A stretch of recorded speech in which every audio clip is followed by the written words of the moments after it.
Laissons le feu de camp nous démontrer une vision alternative à la souffrance. Plusieurs images peuvent vous venir en tête. Un conflit, une maladie, un décès, un mal-être.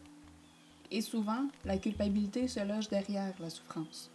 On veut réparer une situation parce qu'on se sent responsable de ce qui nous arrive. Spontanément, toute notre attention est investie dans la situation. On rumine, on y pense constamment. Notre temps et notre énergie s'y attardent. Un tourbillon de souffrance nous brûle.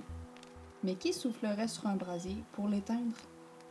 Ce n'est pas d'y mettre plus d'énergie, de souffle, ou de se rapprocher de ce feu, de cette souffrance qui l'apaisera.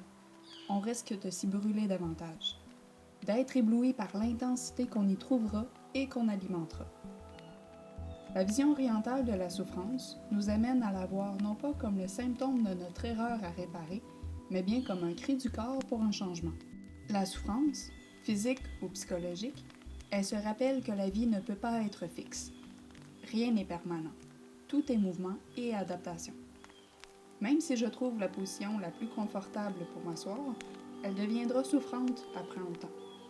Personne ne me dira que je mérite de souffrir, que je dois y rester. On me dira de bouger, de trouver une nouvelle façon de m'asseoir. La souffrance psychologique a la même logique. Mon corps me parle d'un besoin qui n'est pas adéquatement répondu. Pleurer, se culpabiliser, être en colère, faire de l'insomnie, perdre l'appétit, manger plus. Ce sont quelques-uns des signaux que nous envoie notre corps. Si un contexte, une relation ou un souvenir devient un brasier, le corps criera de plus en plus fort qu'il faut trouver une alternative.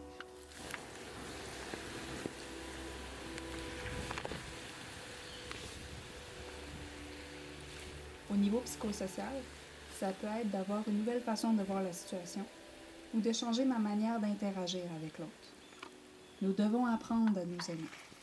Voyez la souffrance comme la façon de vous réveiller de cet engourdissement, de sortir de ce trop grand silence face à un contexte qui doit changer. À la prochaine.